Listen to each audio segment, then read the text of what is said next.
Ah bah. Ah non, je pensais que c'était le nom des artistes.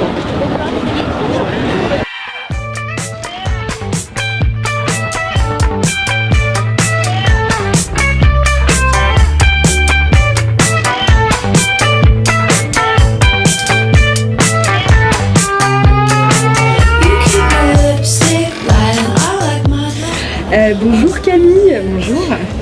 Donc tu travailles à l'ATM, l'association des transmusicales. Qu'est-ce qui t'a poussé à rejoindre l'ATM? J'en avais déjà entendu parler parce que j'avais fait quelques stages dans la musique et c'est pas un festival qui est très très connu en dehors de la région Bretagne au niveau du tout public. Mais dès qu'on rentre un peu dans le milieu musical, j'avais bossé pour des labels, etc.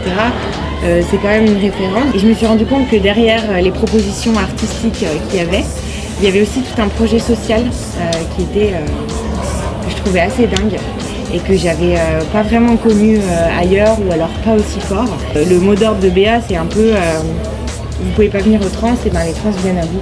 Donc c'est un peu ce qui m'a poussé à travailler ici. Tu t'occupes des parcours trans là avec les crises. Est-ce que tu peux nous expliquer ce que c'est un parcours trans? Ouais.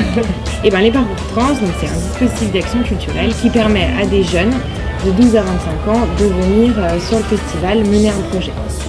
Donc c'est-à-dire qu'en plus de pouvoir avoir accès aux propositions culturelles et artistiques, ils ont aussi accès un peu aux coulisses du festival et donc découvrir un peu comment on fait un festival, que le festival c'est pas juste des artistes sur scène et que c'est aussi toute une organisation avec derrière des services de communication, des services de production artistique, des journalistes, des bénévoles, des gens qui font à manger pour tous ces gens, etc. Deuxième année que tu t'occupes des participants, c'est ça? Oui. Est-ce que tu vois une évolution au niveau déjà du nombre de personnes qui sont intéressées pour venir? Par rapport à l'année dernière, l'année dernière c'était un peu particulier parce qu'on avait eu beaucoup de demandes. Il y a eu, on ne s'attend pas, mais beaucoup aussi d'annulations. On s'était retrouvé avec 400 jeunes. L'année encore d'avant, il y avait 800 jeunes, je crois, sur le festival et la direction avait dit ok, on réduit 800 jeunes, c'est trop. Quand il y a 800 jeunes sur 3 jours, on n'a pas le temps de passer du temps avec eux. Et puis cette année, il y a eu encore plus de demandes et on est monté jusqu'à 600. C'est presque trop là, la journée jeudi et vendredi. Elles étaient super bien. 600, c'est la bonne nuit parce qu'ils sont quand même arrivés à tous faire des interviews, à rencontrer des artistes. Donc ça fonctionne pas mal. Salut. Vous. Coucou. On est où, Catel? Moi je vais très très bien. Bon. Putain, tu comprends là, je te dis on est où? Ah, oh merde. Alors là, nous sommes dans la navette pour aller au Transmusical. Nous l'avons pris à l'Esplanade Charles de Gaulle, nous avons payé 1,50 €. On est dans la navette, on part pour le Parc Expo. Et l'ambiance est très fatiguée. On va essayer de se... comment on est déjà? De se revitaliser. Enfin bref, faut trouver de l'énergie histoire d'être à fond. Et voilà. Se caler à côté des grosses basses. Bon, ça c'est un truc de chevreuil, meuf. Let's go to le Parc Expo.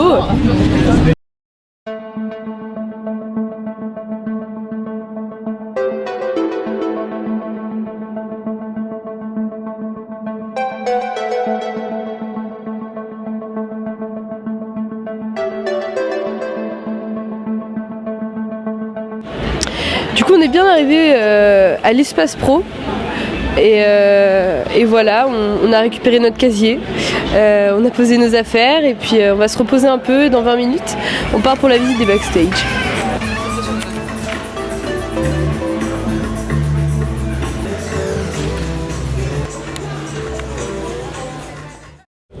Bonjour Volontiers. Bonjour Propul Station. Alors on voulait savoir déjà si avant d'être contacté par le festival vous connaissiez les transmusicales. Oui. Oui. Et on y avait déjà joué. Avec d'autres projets avant. D'accord, ok. Donc de Rennes, hein, c'est pas ça? Ouais, c'est ça. Ouais. Du coup, vous avez été suivi par les trans, on voulait savoir un peu à quoi ça consiste d'être suivi par les trans, qu'est-ce qui se passe? On a fait partie des 4 groupes Ouais, accompagnés. Voilà, ok. Avec Chouette, Colorado et Empereur Renard. Organiser un événement et notamment faire la promo d'un concert, ça passe par plein de trucs et souvent les groupes, et surtout les jeunes groupes comme la plupart des groupes qui sont programmés au trans, sont trop des jeunes groupes pour que la plupart d'entre nous connaissent ces trucs-là et pigent tout ce qu'il fallait faire. Et en plus d'être accompagné, on a l'avantage d'avoir fait de l'action culturelle aussi. On a joué à Louvigné-du-Désert avec une école de musique et aussi devant un collège. On a fait un tour un peu de ce que c'était qu'une scène et tout. C'est que des super choses et des trucs qui font vraiment avancer. J'imagine que ça a répondu à vos attentes. Bah bien sûr. Nous à la base en fait la tournée des trans c'est notre premier concert. Là on existe à peine en fait. Et donc nous ça nous fait plaisir de faire partie des gens qui sont découverts on va dire entre guillemets. Et une dernière question. Pour vous c'est quoi un peu le festival ultime? Il y aurait plein de bouffe.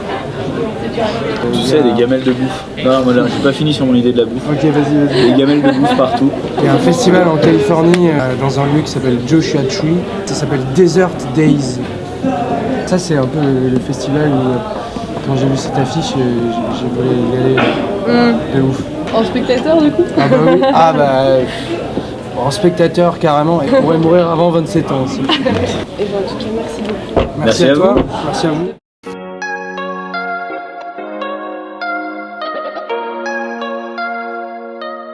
Donc bonjour Coma. Bonjour. Je vais savoir, est-ce qu'avant d'être contacté par le festival, t'avais déjà entendu parler des trans ou pas? Je ne connaissais pas du tout. Pas du tout. Donc je découvre cette année. D'accord, est-ce que ça te donne envie éventuellement de venir ici en tant que spectateur? Je sais pas quoi répondre.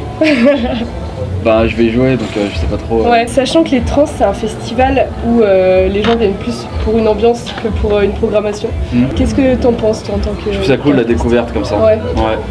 Ça permet peut-être de lancer des nouveaux artistes, puis les gens de les renouveler dans leur écoute musicale journalière.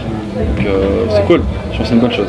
Tu étais à Panneau en mars dernier, aux Indisciplinés en novembre, tu es au Trans aujourd'hui et tu retournes à Panneau en avril prochain. Ouais. T'aimes bien la Bretagne, non?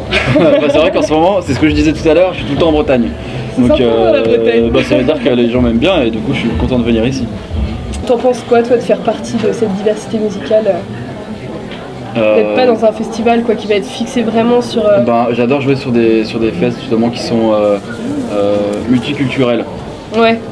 C'est-à-dire que j'en ai fait, ça va être un groupe de rock, après ça va être de la musique électronique, après et je trouve ça génial parce que ce soit pour le public ou pour l'artiste, ça fait un petit mélange.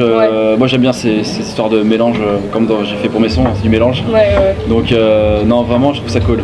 Du coup ce soir, il me semble que c'est ton premier live en festival. Show live. Show live. Ouais, c'est festival. ça. Un peu le stress ou pas? On l'a bien préparé quand même, mais je suis toujours un peu stressé avant de monter sur scène, donc je l'aurai, c'est sûr. Ça fait plaisir de faire mon premier show live au Transmusical. Je sais que il y a un nouveau public, peut-être beaucoup ne me connaissent pas. Ça me fait plaisir de présenter ça justement, et puis il y a beaucoup de professionnels aussi, donc c'est une date importante. Je suis content d'être là. Super. Et pour toi c'est quoi le festival ultime? Celui dont tu rêves? Si tu veux, j'aime bien jouer partout. Ouais. J'aime bien qu'il y ait 200 personnes dans un petit club ou qu'il y en ait 20 000 dans un gros festival. Chaque public est différent, chaque public apporte sa petite touche qui va te faire kiffer autrement la soirée. Mais j'aime jouer partout, donc tant que je joue, ça me va. Merci beaucoup d'avoir répondu à mes questions. Merci à toi. Et puis pour live. Merci.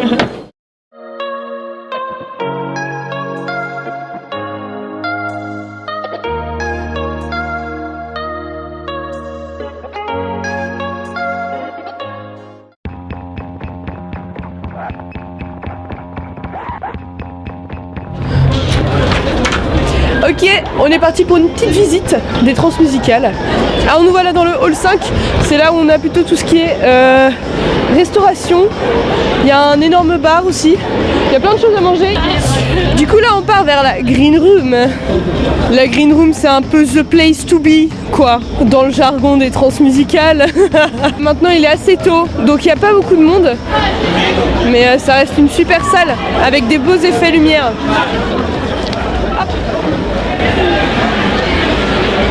Donc là on peut voir la super entrée de la Green Room, c'est quand même vachement chouette. Et on va aller voir un peu ce qui se passe à l'intérieur.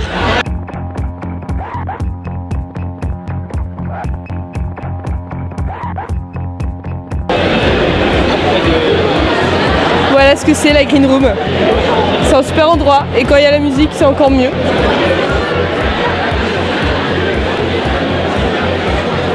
Je peux vous vous poser 2-3 questions ou quoi? Ça vous? Vas-y. Alors, est-ce que déjà c'est votre première édition des trans? Oui. Oui et non. Est-ce que pour le moment ça vous plaît? En vrai, bon.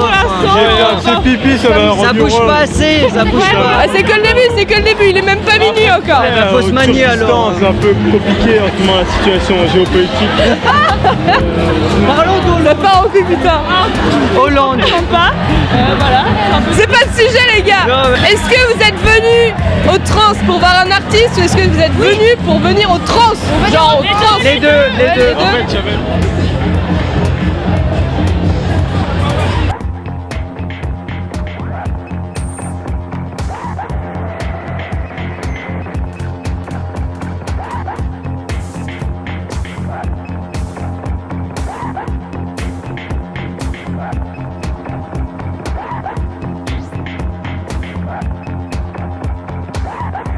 Les gens sont heureux ici.